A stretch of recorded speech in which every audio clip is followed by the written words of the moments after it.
harus kita optimalisasikan karena sekarang kurikulum merdeka semua bisa dipelajari dan berbagi di dalam kombel tersebut.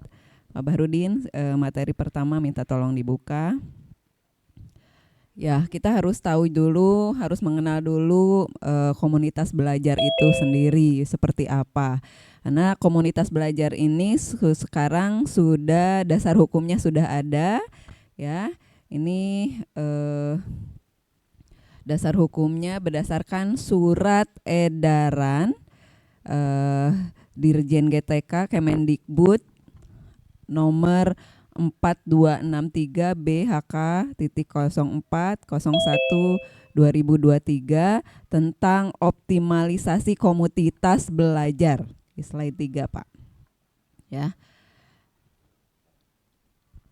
Jadi komunitas belajar di satuan pendidikan ini harus dioptimalisasikan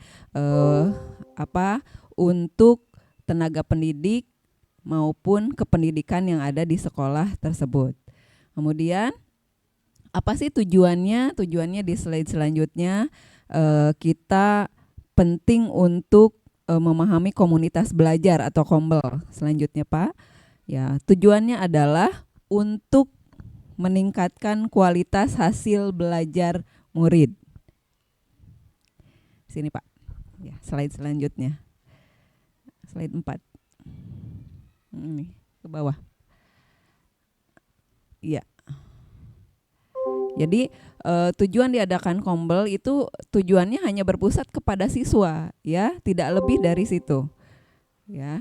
Jadi untuk meningkatkan kualitas hasil belajar murid.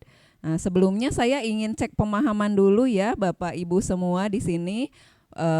Saya akan membagikan link Jamboard ya terkait apa sih yang Bapak Ibu ketahui tentang kombel. Pak Bahrudin bisa dibagikan link Jamboardnya di kolom chat. Nanti Bapak Ibu bisa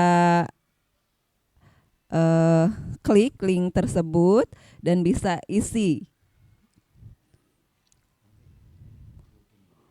Ya, sebentar ya loading. Saya yakin di satuan pendidikan Bapak Ibu sudah ada, tapi untuk lebih mengoptimalkannya lagi bagaimana itu saya udah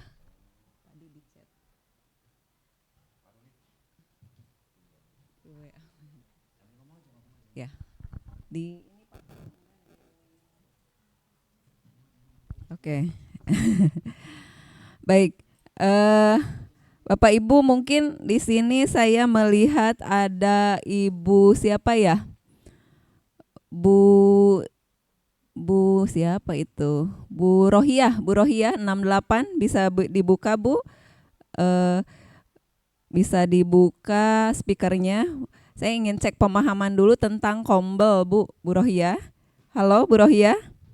Bisa dengar suara saya? Bu Rohiah? Bu Haji Nunung? Bu Haji Nunung? Bisa mendengar suara saya, Bu Haji Nunung? Iya. Terdengar Bu Risa. Assalamualaikum warahmatullahi wabarakatuh. Waalaikumsalam. Bu Haji mungkin ingin tahu dulu apa yang Ibu pahami tentang kombel gitu, Bu. Silahkan mau cek refleksi awal dulu. Baiklah Bu Risa, zaman dulu itu KKG ya, KKG Bu Risa, kombel itu KKG. Tapi sekarang sudah ditingkatkan namanya kombel, kelompok belajar. Jadi kombel ini harus dioptimalkan di setiap satuan pendidikan karena banyak manfaatnya seperti tadi yang diungkapkan oleh Bu Risa bahwa kombel itu adalah untuk peningkatan pembelajaran siswa. Jadi walaupun itu satu atau dua orang, misalnya guru agama di sekolahnya ada 2 orang, diskusi, nah itu sudah memecahkan masalah kalau menurut saya. Terus misalnya ada guru bahasa Inggris ada 2 atau guru olahraga ada 2, yang lebih dari 1 orang memecahkan masalah di sekolah untuk kebutuhan siswa itu udah termasuknya berdiskusi di Kombel. Jadi Oke, kelompok belajar yang tadi katanya untuk peningkatan siswa. baik. Jadi Iya. berisik. Betul.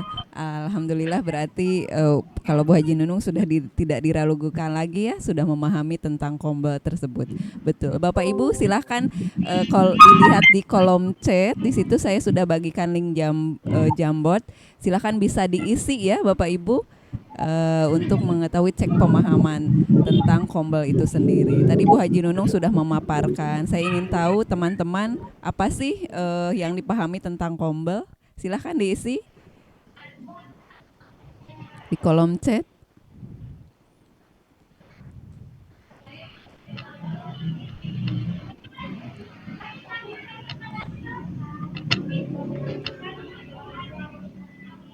Eh, jadi pertanyaannya apa yang Bapak Ibu ketahui tentang kombel? Silahkan. Belum terlihat ya? Silahkan dikirim, dipublish kalau sudah tulisannya hitam. Settingannya hitam ya, putih aja Pak. Sudah ada belum ya? Belum terlihat, sudah terlihat Belum Pak? kelihatan, Bu. Oh, Ibu udah kirim? Iya. Belum maksudnya di chat ya? Di kolom chat itu ada link yang sudah saya Kirimnya Bu Risa. bagikan. Oh, ini Ini laptop belum saya. muncul, Buris. Ini belum Ah, muncul ininya. nah ini Instagramnya. udah ada yang ngisi Iya. nih, bikin kaya. Mungkin- Ini pertanyaannya mungkin- apa yang Bapak Ibu ketahui tentang kombel? Oh, itu jawab lagi. Ya silahkan diisi Bu. Diisi di pinggir itu ada sticky note. Ibu isi pakai sticky note ya. Terus silahkan semua bisa kirim yang ada di sini. Apa yang Bapak Ibu ketahui tentang kombel? Langsung aja mungkin Bu Risa langsung. Oke.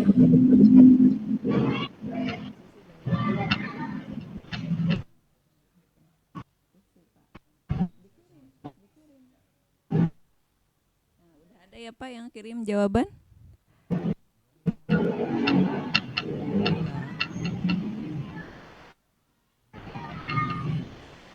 Iya. Bu Risa boleh menambahkan? Iya Bu. Oke, baik. Silahkan Bu Haji Nunung. Bu Risa. Baik, kita lanjutkan saja ya. Kita lanjutkan saja. Belum ketemu ya, Risa. Jadi, Belum kombel ketemu. itu ring aja. Oke. Iya, jadi kombel itu kalau di sekolah saya itu adalah sekelompok anggotanya itu guru, beberapa guru yang dijadikan untuk menjadi ini gitu ya, satu persepsi yang baik gitu ya. Jadi untuk menyalurkan kemampuan atau kemauan atau keinginan atau ada pun kesalahan juga yang untuk diperbaiki. Mungkin itu ya Bu Risa ya. Betul Bu Haji ya. Terima kasih Bu Haji sudah berbagi jawaban. Ini sini sudah terlihat di link Jamboardnya sudah ada yang mengisi bahwa kombel menurut saya sebuah sarana untuk berdiskusi. Betul, tadi kata Bu Haji Nunung itu hampir sama ya jawabannya antara guru dengan tujuan yang sama. Oke, saya rasa semua sudah memahami ya. Yang ingin saya tanyakan Bapak Ibu, kegiatan kombel apa yang biasa Bapak Ibu ikuti di sekolah? Silakan, di sini ada Bapak Sulaiman. Bapak Sulaiman? Ya Bu. Boleh bisa jawab? Pak, dibuka slide-nya punten. Kegiatan kombel apa yang biasa Bapak ikuti di sekolah? Kombel yang biasa saya ikuti yang itu kurma sama Pak Bahrudin. Oh iya. Kalau di dalam sekolah sendiri Pak? Apa? Kalau sekolah kita belum bikin, Buris, belum bikin kombel. Iya, baik Pak Sulaiman. Karena belum paham cara bikin kombelnya, makanya tadi saya nanya ke Pak Bahrudin. Iya, baik. Jadi kita dalami dulu ya, apa arti Ya. komunitas belajar. Di sini ada slide yang saya bagikan, Bapak Ibu, silahkan dilihat proses ya. Slide 9, Pak.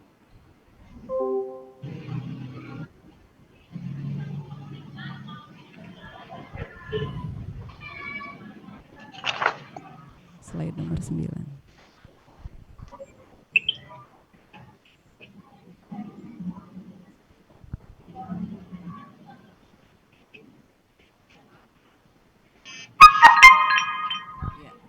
Ini pengertian dari Kombel ya, Bapak Ibu. Ya, tadi yang disampaikan Bu Haji Nunung, yang disampaikan Bapak Ibu di link Jambot itu sudah mendekati dan hampir betul bahwa di situ adalah berkumpulnya tenaga kependidikan yang belajar bersama. Ya, belajar bersama dan berkolaborasi, berarti ini harus lebih dari 2 orang dan secara berkelanjutan, artinya tidak stagnan sampai sekali pertemuan sudah gitu, tapi terus menerus dengan tujuan yang jelas, terukur untuk meningkatkan kualitas pembelajaran sehingga berdampak pada hasil belajar murid. Nah, ini adalah komunitas belajar. Jadi tujuannya siapa? Tujuannya adalah peserta didik dan hasil belajar mereka. Kira-kira seperti itu. Ya. Bisa dilanjut, Bapak?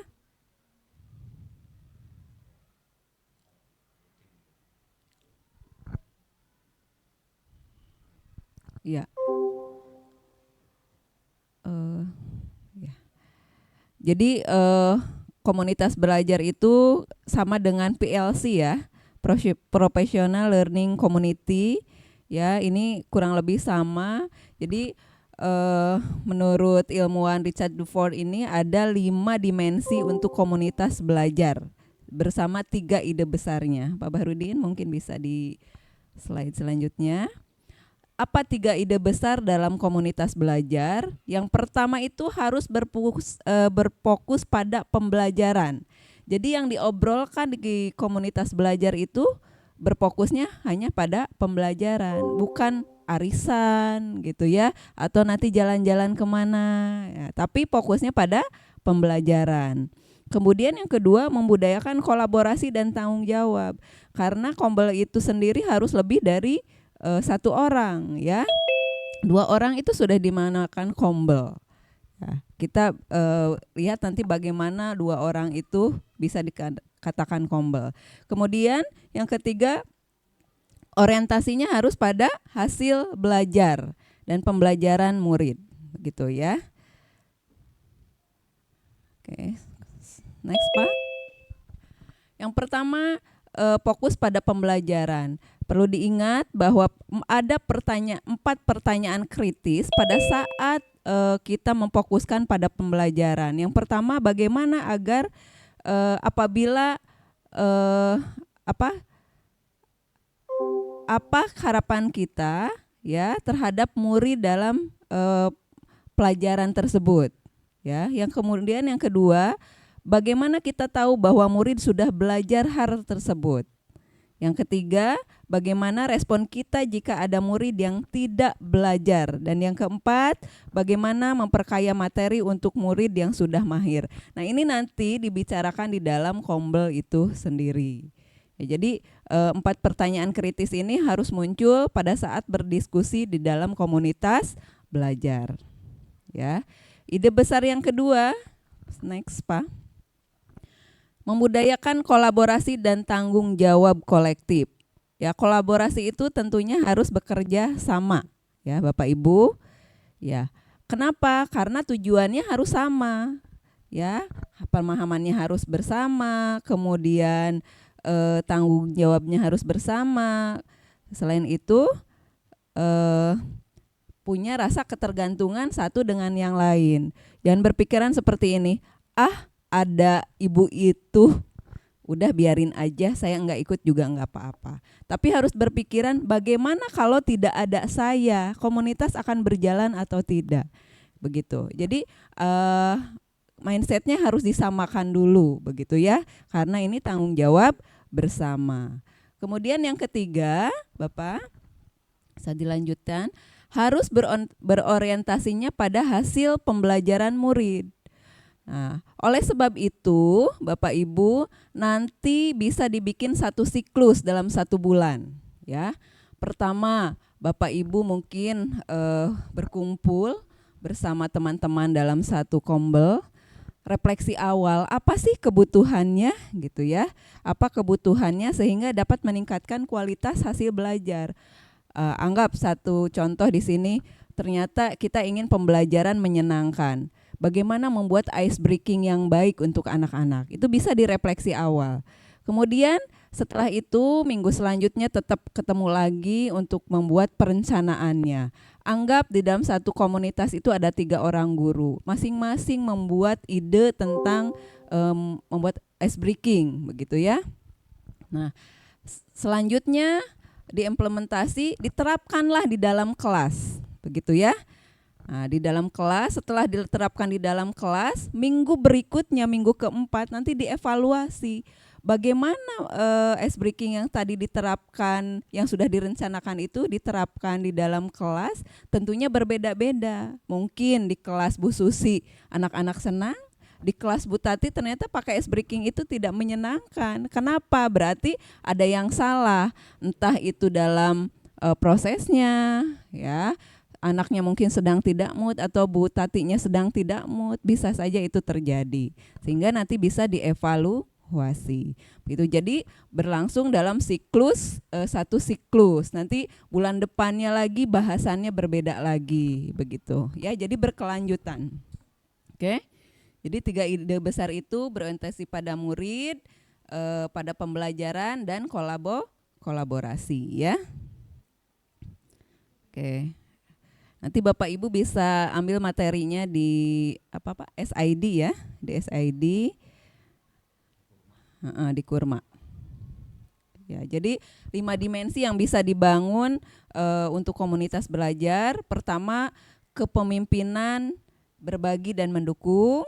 Kemudian punya komitmen dan nilai bersama. Kalau ini tidak dibangun dengan komitmen, maka tidak akan ada tanggung jawab dari para peserta kombel itu sendiri.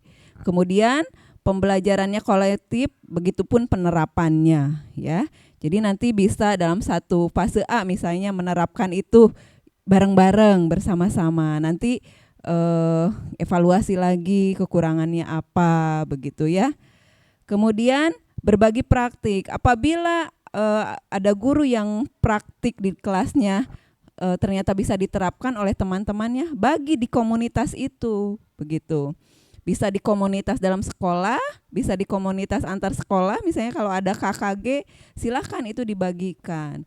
Dan kalaupun sudah terdaftar di PMM, silahkan bagikan di PMM dalam kegiatan webinar, begitu ya.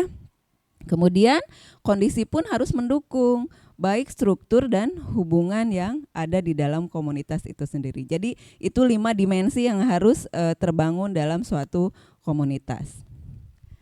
Baik, selanjutnya ini bisa diperhatikan 2 hal dalam menjalankan komunitas belajar.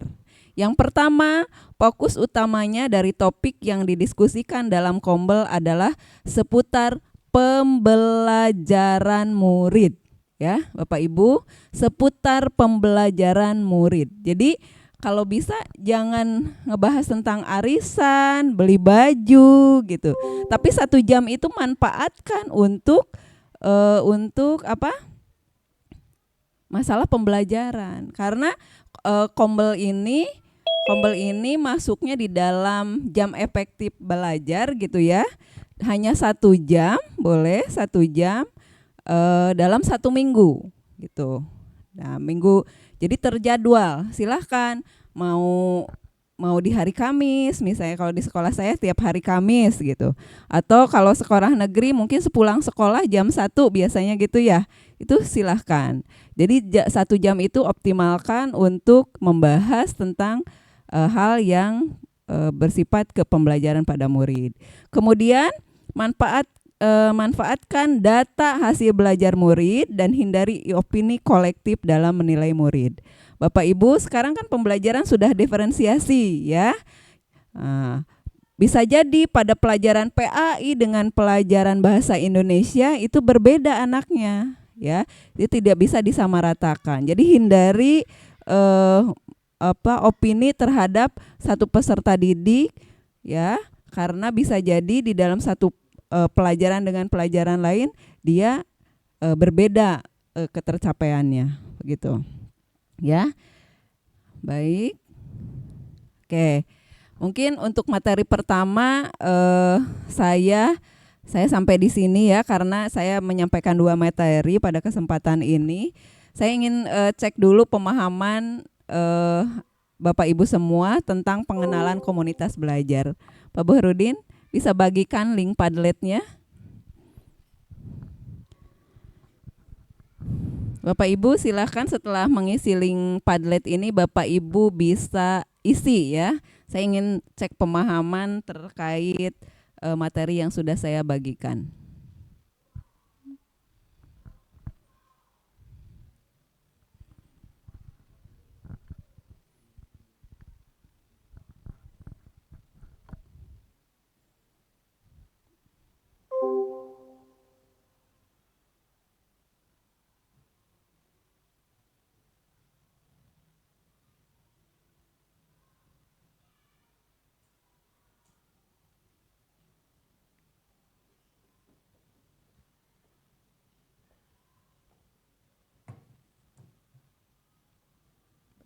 Bisa Pak? Sudah Pak? Oke, silahkan buka kolom chatnya Bapak Ibu. Bisa diisi link Padletnya di situ. Yang menggunakan Android berarti harus punya aplikasi Padlet. Yang menggunakan laptop bisa langsung ya.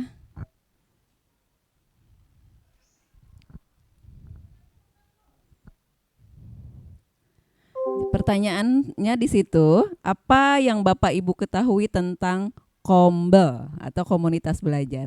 Silakan Bapak Ibu diisi.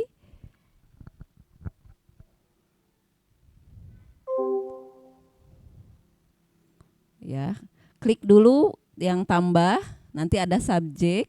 Bapak Ibu ketik jawaban Bapak Ibu.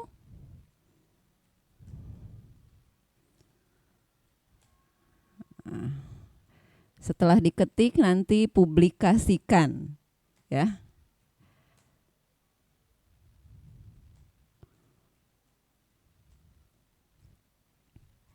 Ada yang sudah bisa mengisi Bapak Ibu? Oke, sudah ada. Ini satu. Kombel yaitu sarana untuk bertukar pemikiran antara pendidik untuk mencapai tujuan tertentu. Baik. Komunitas belajar adalah sekumpulan orang yang ingin mendapatkan informasi dan berbagi praktik. Baik. Oke, berarti sudah sampai ya pemahamannya. Sebagai wadah untuk berbagi praktik baik dan pemecahan masalah yang ada di sekolah. Oke, saya rasa cukup. Bapak Ibu, materinya nanti bisa dipelajari dan didiskusikan lagi dengan teman-teman untuk melaksanakan Kombel di sekolahnya. Jadi pada prinsipnya tadi kita ambil kesimpulan harus bertumpu pada 3 ide besar, kemudian memperhatikan 4 pertanyaan kritis di dalam Kombel itu dan 2 pikiran utama di dalam Kombel tersebut. Terima kasih. Mungkin selanjutnya saya akan memberikan materi yang kedua tentang komunitas belajar.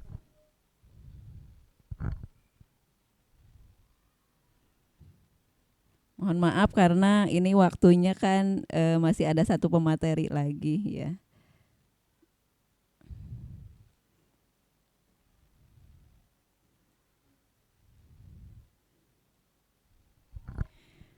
Ya, materi kedua yang ingin saya sampaikan adalah kalau tadi pengenalan tentang komunitas belajar, yang sekarang adalah membangun komunitas belajar ya Bapak Ibu. Bagaimana untuk membangun komunitas belajar di dalam satuan pendidikan? Tentunya yang pertama kita harus harus punya peranan di sini khususnya kepala sekolah untuk membagi tim kecil dalam pelaksanaan Kombel di sekolah. Di sekolah dulu ya Bapak Ibu, nanti setelah di sekolah baru ke antar sekolah dan kombel di dalam KKG. Kalau di sekolahnya kombelnya belum berjalan, ya bagaimana? Yang penting kan satuan pendidikan dulu yang harus diutamakan begitu ya. Oke. Kemudian mendapat gambaran yang jelas untuk penguatan keyakinan pentingnya kombel dalam sekolah ya. Yang selanjutnya harus menyepakati nilai dan komitmen bersama. Ya, kalau bisa tanda tangan semuanya untuk komitmen bersama mungkin ya. Jadi saya juga belum di sekolah saya. Mungkin siapa tahu ada yang menggagas itu bisa. Kemudian menganalisis pembagian kelompok belajar sesuai konteks satuan pendidikannya. Karena ini akan berbeda-beda di satuan pendidikan. Di setiap satuan pendidikan sesuai dengan jenjangnya. Oke. Bagaimana pembentukan dan peran tim kecil pada komunitas belajar ya. Oke. Selanjutnya Pak. Nah, saya ingin cek pemahaman dulu. Bapak Ibu, bagaimana proses memulainya terjadinya perubahan ya di dalam komunitas belajar? Silahkan kirim jawabannya di chat saja. Ini pertanyaannya, bagaimana proses memulai terjadinya perubahan ya, khususnya di dalam komunitas belajar? Silahkan tulis di kolom chat.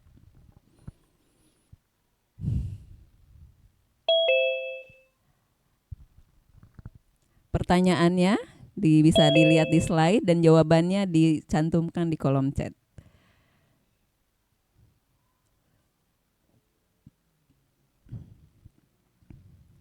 Silahkan Bapak Ibu. Pertanyaannya, bagaimana proses memulainya terjadi perubahan? Sudah ada belum Pak?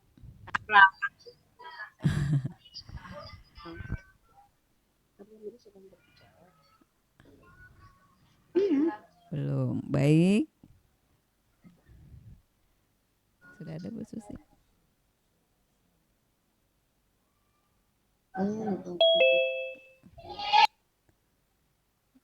Oke, belum ada yang jawab?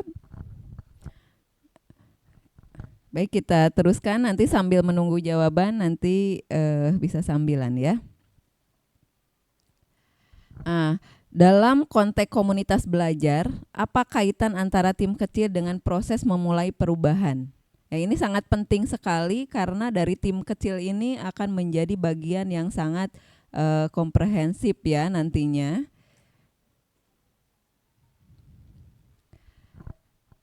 Oke, Bapak Ibu bisa dilihat slide saya, Bapak. Minta tolong dibuka yang slide.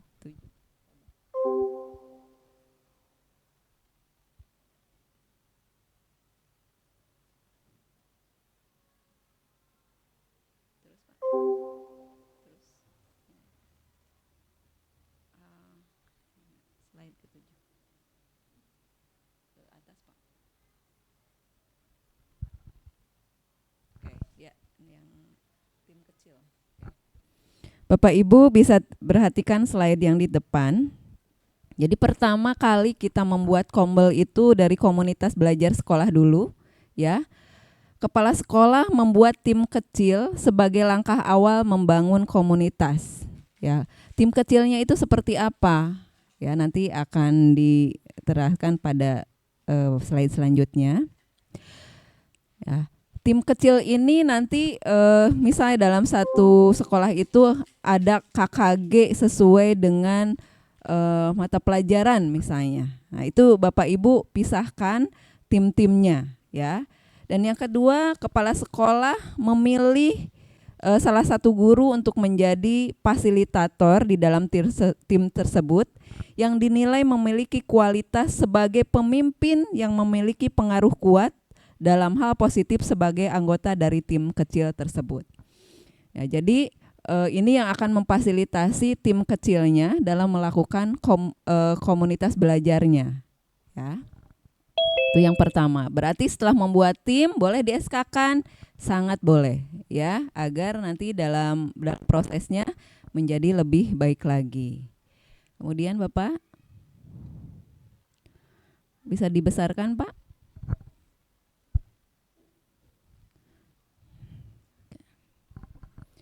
Bagaimana tahapannya dalam membuat tim komunitas belajar di sekolah? Ya. Yang pertama harus dilakukan persiapan. Kemudian inisiasi komunitas belajar dan pendampingan. Kita lihat dulu yang persiapan. Persiapan ini dilakukan oleh kepala sekolah membentuk tim kecil.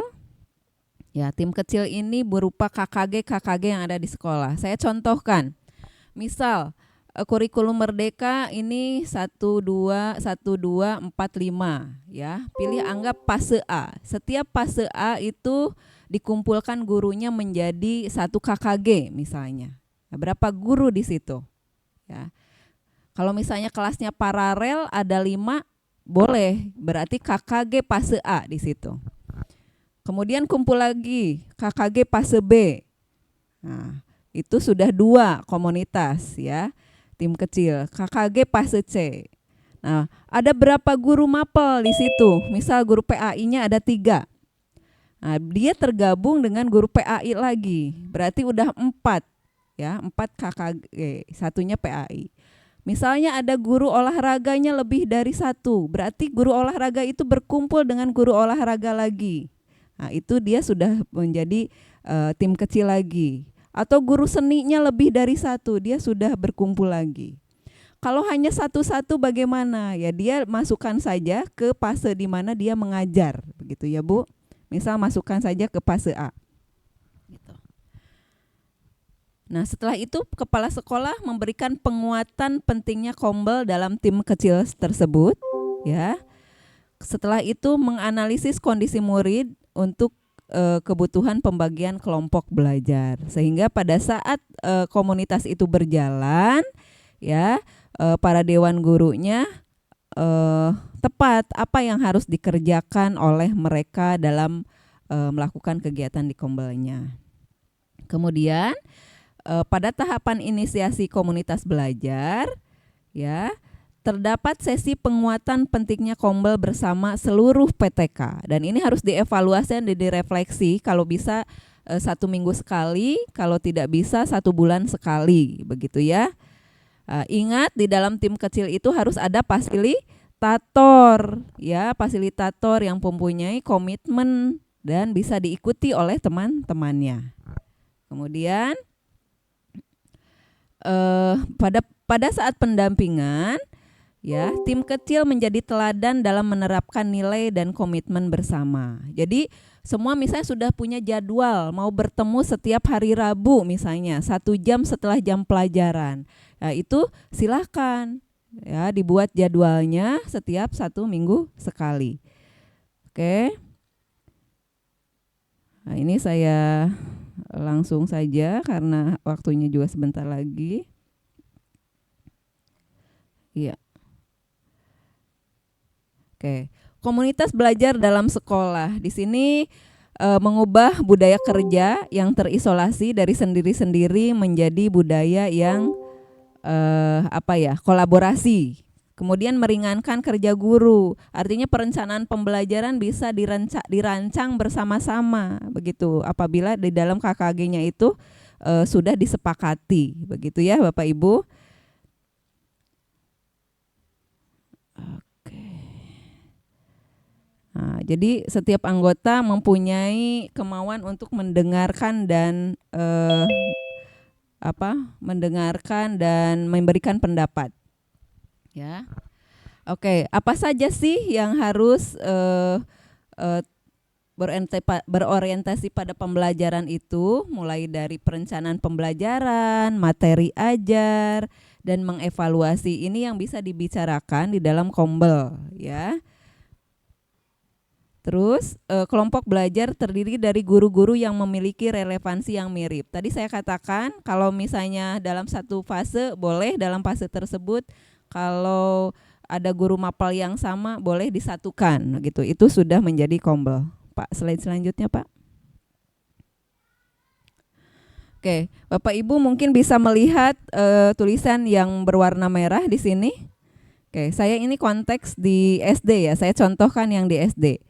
Pada konteks jenjang SD bisa dibagi bisa berbeda. Oke.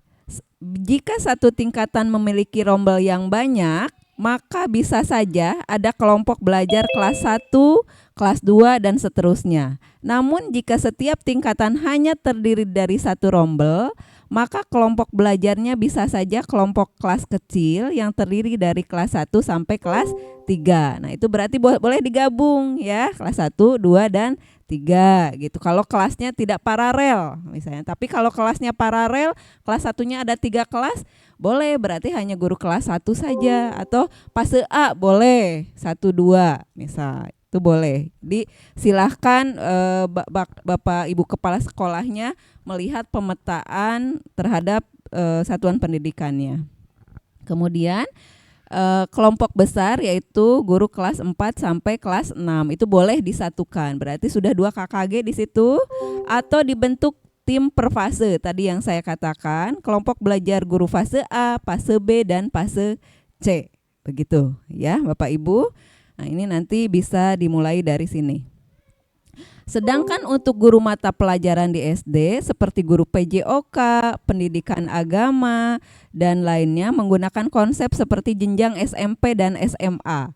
Jika hanya ada satu guru PJOK di sekolah, maka bisa bergabung dengan kelompok belajar guru kelas. Apabila lebih dari 2, maka harus dipisahkan.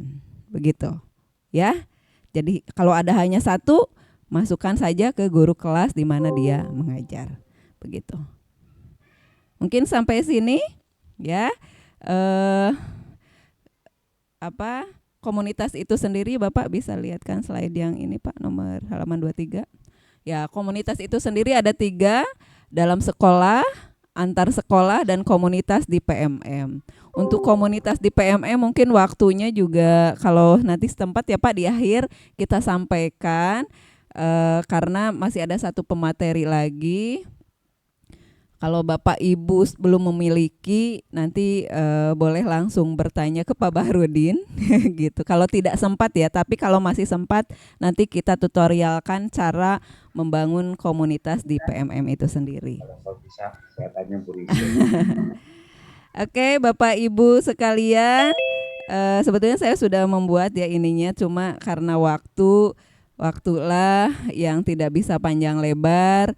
Karena masih ada Ibu Tari yang akan menyampaikan materinya, saya akhiri dengan ucapan wassalamualaikum warahmatullahi wabarakatuh. Waalaikumsalam warahmatullahi wabarakatuh. Ayo kita kasih jempol dulu, lupa ini. Coba kasih jempol di kameranya. Tapi sekalian, ini kita masuk YouTube loh. Nah, masuk YouTube loh. Yang kasih jempol cantik. Yang enggak ngasih jempol enggak cantik. Ayo Paleman cantik, kasih jempol. Paleman cantik, ngasih jempol. Lanjut cantik. Saya bilang yang kasih jempol cantik Dan ganteng. belum. Nah, pengen cantik Pak Sastra ya. Baik teman-teman sekalian yang saya hormati dan berbahagia. Ini ada yang ngacung ini 2 orang ini ya. Ini daftar hadir nggak bisa nih bos, gimana bos? Kenapa? Daftar hadir.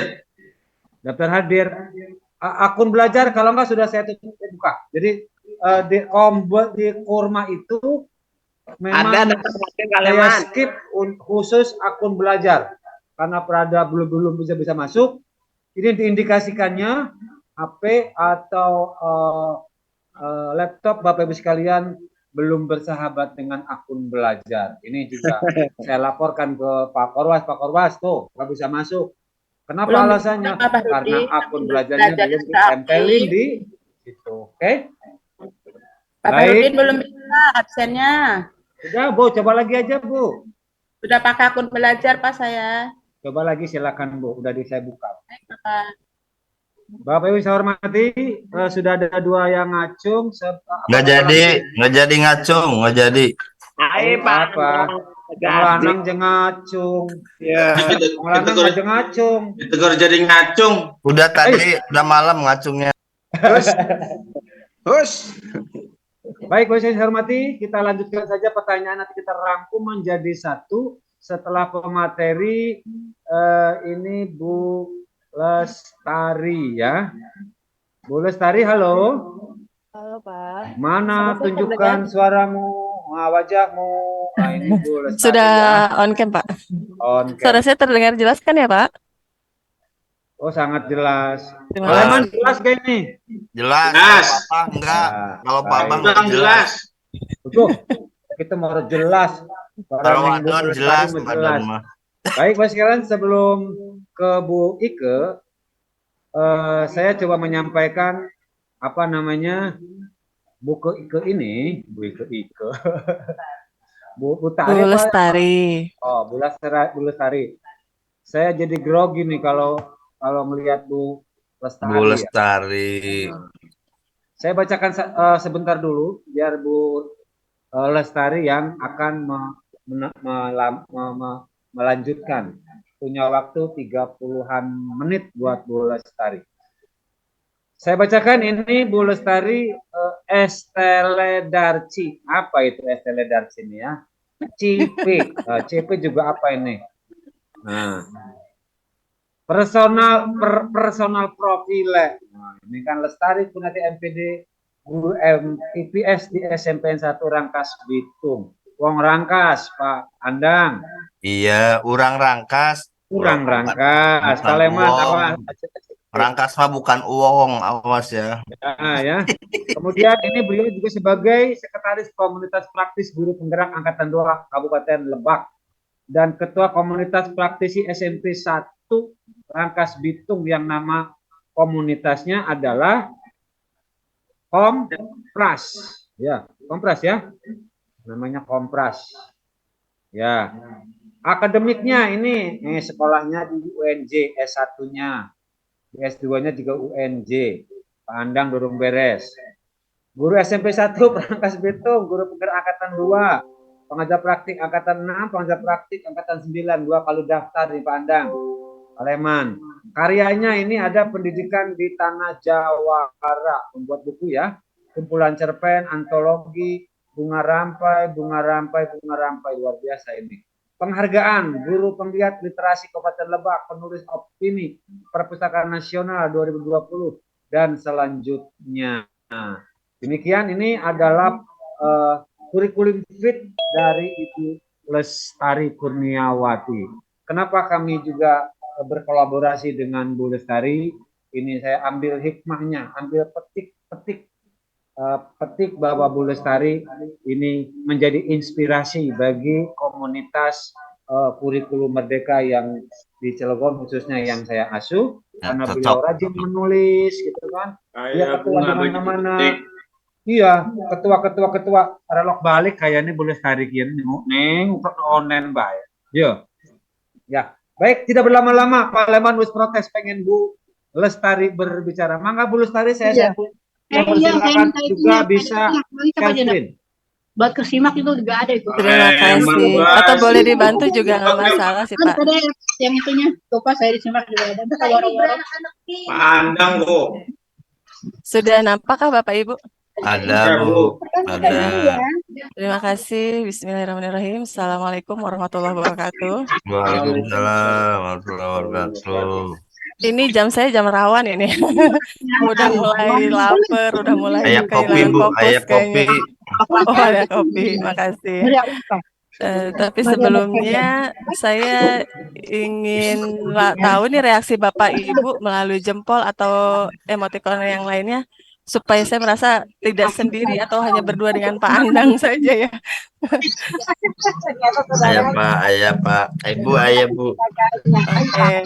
Baik Bapak Ibu yang saya hormati, saya dapat materi di jam terakhir pun ini agak berat karena ada dua ya. Yang pertama adalah tahapan pengembangan kelompok belajar dan teknik fasilitasi. Dan tujuan saya berbicara di sini bukan untuk menggurui, tapi mari kita sama-sama saling berbagi ya bahwa komunitas belajar ini manfaatnya banyak sekali. Karena dia salah satu tujuannya adalah untuk meminimalisir terjadinya kesenjangan antara guru-guru di satu sekolah. Jadi sama-sama S1, sama-sama mengampu pembelajaran yang sama, tapi kadang-kadang kenapa cara pembelajarannya bisa berbeda-beda atau yang satu bagus, yang satu kurang bagus dan sebagainya. Yang kedua, mungkin kalau lintas kombel seperti yang kita kolaborasikan dengan kurma ini, dengan Kompras, adalah ya untuk saling sharing berbagi praktik baik juga, agar referensi kami di Kompras pun tambah banyak seperti itu. Tujuannya adalah yang pertama memahami tahapan pengembangan kelompok belajar dan memahami teknik fasilitasi. Tapi sebelumnya saya izin nih membacakan sajak. Boleh yang kameranya, mikrofonnya belum di mute dulu ya Bapak Ibu. Apa? Bu Siti Maria Ulfa masih bocor Bu. Dar. Dar. Dar. Oke. Atau mohon dibantu Pak Kohos untuk meng-unmute. Terima kasih Bu. Jadi ada satu ada sajak ya, sajak berbahasa Inggris, cuma saya ke Google Translate kan. Tulisan apa ya? Bu Siti Maria, maaf masih. Oke. Bu Siti boleh di-unmute? Mana Bu? Di-unmute dulu ya, terima kasih. Jadi judulnya itu The Willingness to Change, atau dalam bahasa Inggrisnya hasrat untuk berubah. Ini kalau udah bicara hasrat ya, semangat nih Bapak-Bapak. Izin ya Bapak Ibu ya. Bunyinya seperti ini. Ketika aku masih muda dan bebas berhayal, aku bermimpi ingin mengubah dunia. Seiring dengan bertambahnya usia dan kearifanku, kudapati bahwa dunia tak kunjung berubah. Maka cita-cita itu pun agak kupersempit. Lalu kuputuskan hanya mengubah negeriku. Namun tampaknya hasrat itu pun tiada hasilnya. Ketika usiaku telah semakin senja, dengan semangat yang masih tersisa, kuputuskan untuk mengubah keluargaku, orang-orang yang kucintai dan paling dekat denganku. Tetapi celakanya, mereka pun tidak mau diubah. Dan kini, sementara aku berbaring saat ajal menjelang, tiba-tiba kusadari, andai yang pertama-tama kuubah adalah diriku, maka dengan menjadikan diriku sebagai panutan, mungkin aku bisa mengubah keluargaku. Lalu, berkat inspirasi, cinta, dan dorongan mereka, bisa jadi aku mampu memperbaiki negeriku. Kemudian, siapa tahu, aku bahkan bisa mengubah dunia. Yeah. Oh, terima kasih emotikonnya Pak Andang.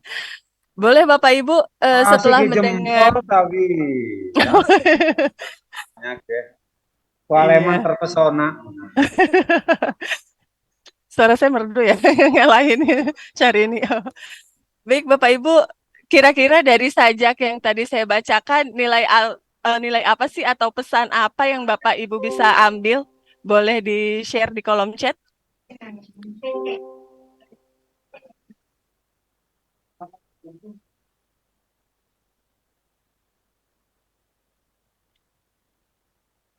Boleh Bapak Ibu, nilai atau pesan yang bisa diambil dari sajak tadi, bisa Bapak Ibu tuangkan di kolom chat.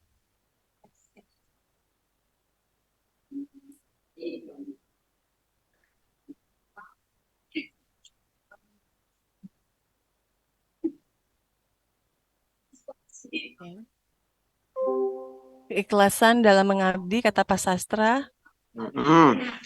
Kata Bu Mbai, torehkan nilai kebaikan dimanapun berada. Dalam banget nih Bu. Kata Pak Eman, rubahlah dirimu sendiri sebelum merubah orang lain. Cakep. Boleh Bapak Ibu yang lain?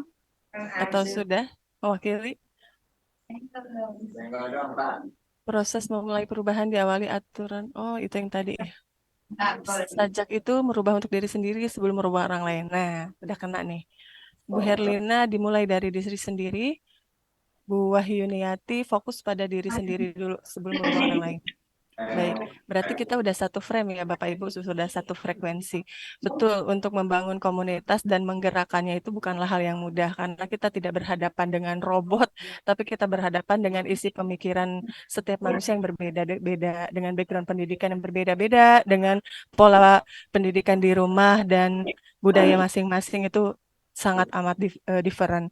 Nah, Ibu boleh izin tahu apakah Bapak Ibu setelah mendengar penjelasan dari Bu Rise tadi menganggap bahwa oh ternyata saya selama ini sudah menjalankan kombel ya di sekolah? Boleh di kolom chat lagi.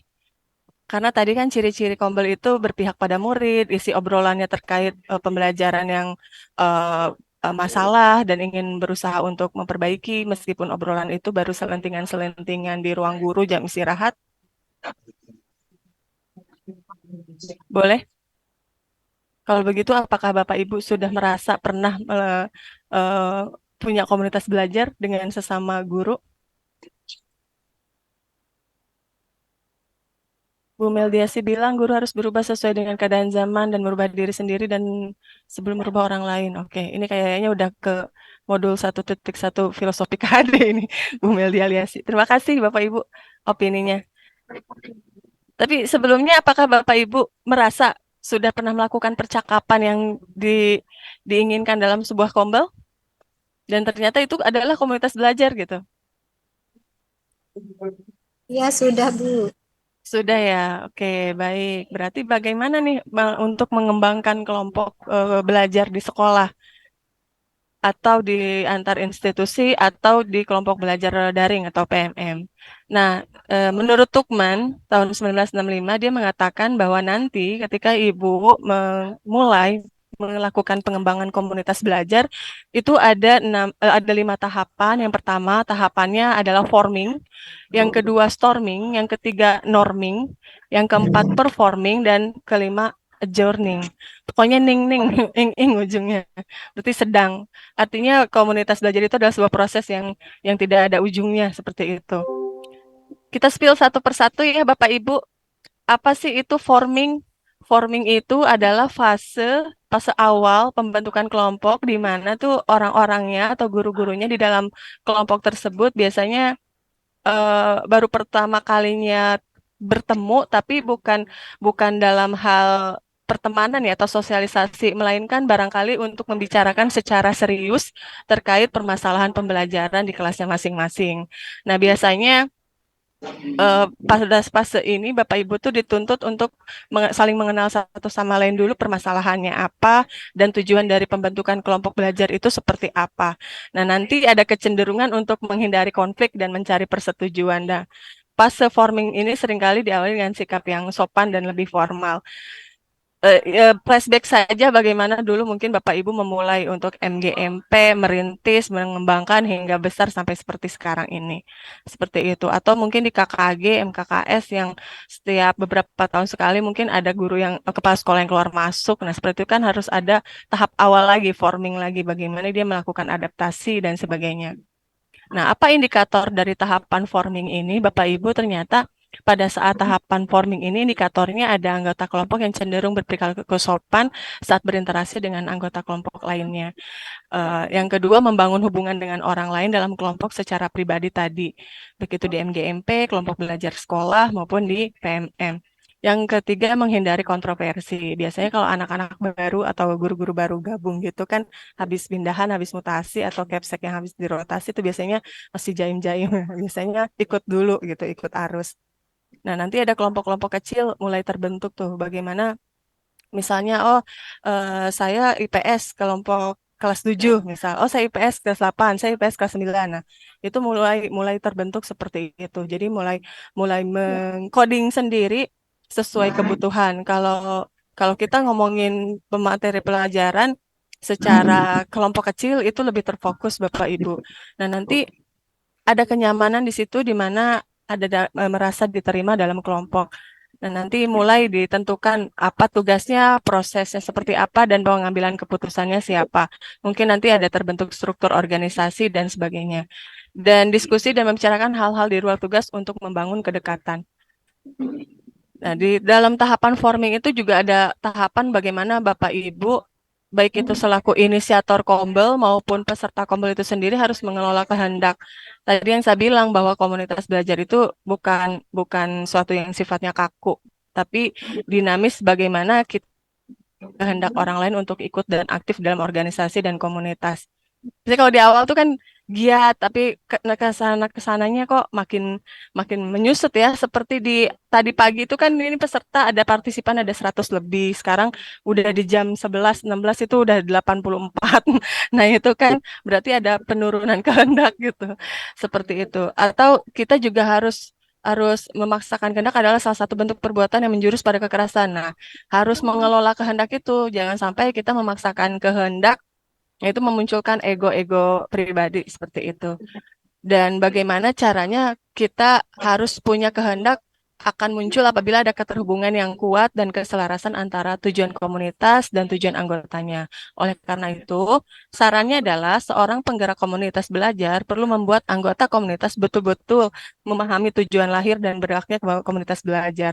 Tadi disinggung sama Bu Risa, jangan sampai isinya arisan, jangan sampai isinya di luar tujuan awal dari Kombel. Makanya pada saat tahapan forming ini tujuan, komitmen, peraturan Kombel itu harus dipahami.